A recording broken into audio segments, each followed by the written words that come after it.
Yeah, you know, it seems to be a broken record a lot of times. I mean, um, I don't know if we've killed a 5-on-3 off yet this year, but when you lose the special teams battles, a lot of times you lose the game, and that's what happened again tonight. I think we had enough opportunities on not chances but power plays to get back in the game, but we just we didn't do much. We just finished talking to Tyler Myers, who said he thought some of the outside noise might have impacted the way the team played tonight.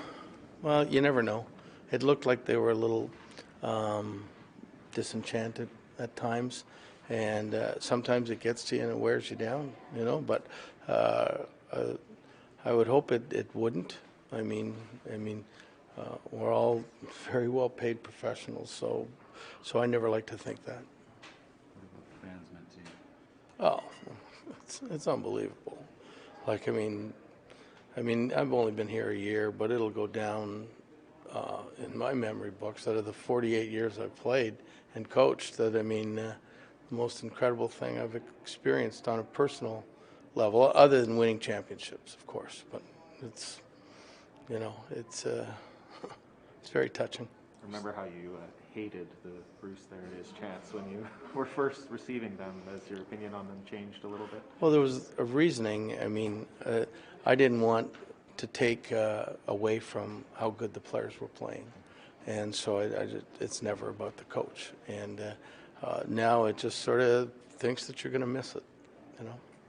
You said it wears on players. It obviously can wear on you, and yet you've so rarely shown that to us. How hard has it been in the moments where you're not standing here? You know what? It's hard, but my wife's helped me through an awful lot of this, and I think the fact that when you always believe something good's going to happen the next day, and you're going to wake up and it's going to be a positive day, and when you love something so much, you never, I once told somebody, like, no matter how many you lose, the greatest feeling is going behind the bench the next day, and that's the way I feel. So when it happens, like tomorrow, I'll be all excited about playing the game.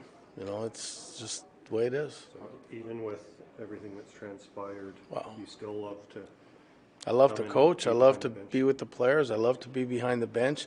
I love more than anything to win, and I just haven't had enough of that in the last 12 games. Since we went one game over 500, then we went in this gauntlet, and we've played some of the best teams in the league, and we just haven't been able to match up with them. Looked like after the chance tapped your heart or something. You guys see everything, don't you? For the cameras. Oh my God. Yeah, no, I was actually thinking of when Ovi and I saw him in the warm-up when he did it. So, I was trying to do it very slightly, but you guys catch everything. You talk about the wins being the thing, but it seems pretty close that those relationships with the players, engaging with them, talking with them, is pretty high on your list of things. Yeah, well, I'm really passionate about it. This is what I've done my whole life.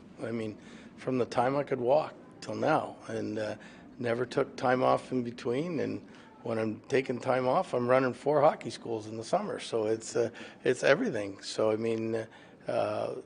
when everything is finally over, you're going to miss it like crazy. So those are the things you think about.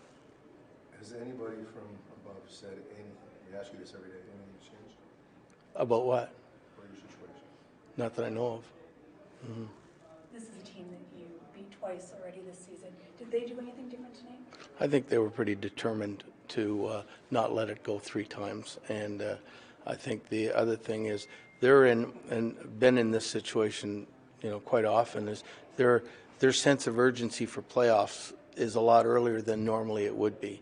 And so they're playing with that sense of urgency now. Every team has a different sense of urgency. They know exactly when they have to turn it on.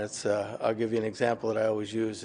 It's like going to school and your teacher gives you gives you a project that's due in 2 weeks, and your mom's saying you got to get it done now. You know exactly the day that you have to start to get it done, and that's what I think. Like Colorado's in there right now. There'll be other teams that their sense of urgency will be with 30 games to go, 20 games to go, 10 games to go. And so forth. So it's But they're playing like that, and I mean they're still missing a couple really big pieces. So if they get in, I think they'll be a very dangerous team. How do you refocus your group with another pretty good team coming in tomorrow night? Yeah, well, we just have to do it. It's our jobs. Like, I mean, we can't say, oh, it's a pretty good team. Let's forget about it. We got to go out there and hopefully we put 60 minutes together and like we've done, not as often as I would like, but I mean, we've done quite a few times this year, and you sit there and you go, oh, where's that game tomorrow? Like, I mean, you've played such a good game, and that's what we have to do. Beat Edmonton last time in that game. I think I know that, yes. Bruce, when we were speaking earlier, pregame with you, it seemed like emotions kind of snuck up on you when you heard the chants from the fans, stood on the bench. I was just saying, keep it under control. That's all I was saying. Keep it under control. So. Thank you. Yeah. See you tomorrow.